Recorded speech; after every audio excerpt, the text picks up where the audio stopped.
welcome back to my channel. My name is Tamisha, also known as Mrs. Coda. So in this video series I'm going to be doing, I'm going to be taking you guys inside the clinic to try my best to give you a real world experience. So I hope you are ready for the ride. Each of these videos is going to be a nice different scenario. So if you have any questions, just make sure you leave it in the comment section below.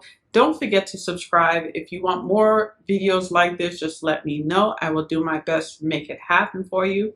Again, this is me working in the clinic to try to give you some real world scenarios. All right, let's roll. Hey guys, welcome back to my channel. My name is Tamisha, also known as Mrs. Coda. So in today's video, I'm going to show you how to do a safe Beasy board transfer. If you've been following me for a while, I'm sure you've seen the other video where we did the standard sliding board. Today we're going to do the Beasy sliding board, all right? So the Beasy sliding board looks like this. And you have a nice little sliding circular portion that goes end to end. The patient, Mr. Delano, is already positioned in 45 degrees. The armrest has already been removed, okay?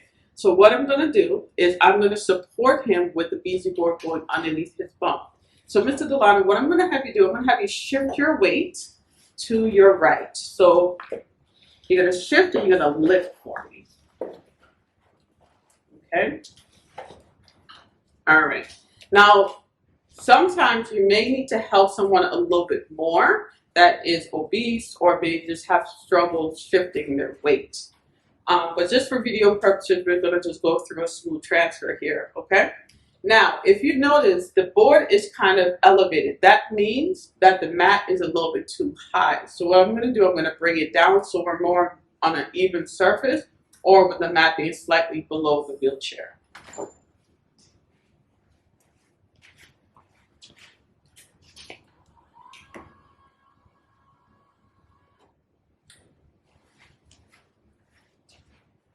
Okay, so now the difference with this Beasy board here is that you want your patient to stay on the circular slider.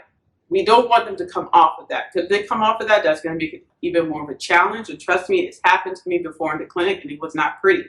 So the wheelchair is locked. I'm going to secure the wheelchair by putting my foot on the wheel to make sure it doesn't move. What I'm going to have you do, Mr. Delano, I'm going to have you put your hand right here. Okay, and the circle is right underneath your bum. You can feel it. It's right there, right? Okay. What I need you to make sure is that you don't come off of that. In this particular position, I'm going to slide you. You can assist me by pushing away from your armrest, but I don't want you to scoot because I don't want you coming off of that. Okay, and we're going to do it on the count of 3. 1, 2, 3.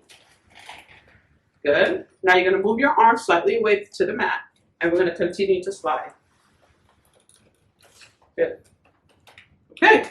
So as you can see, the slider is still underneath him. It has not moved, which is very important.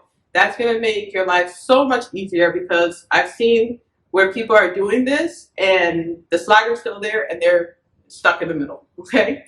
So what we're going to do, we're just going to go right back. So same thing, Mr. Delano. You're going to put your hand slightly there.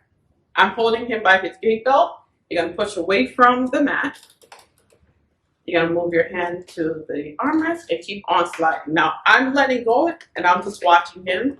And this is the good thing about having the Beasy board, is that it allows for independence for your patients to be able to move themselves. Mr. Delano, can you take it out? So you're going to shift your weight. Keep shifting. And there we go. Good job. All right, be sure to like, share, and don't forget to subscribe.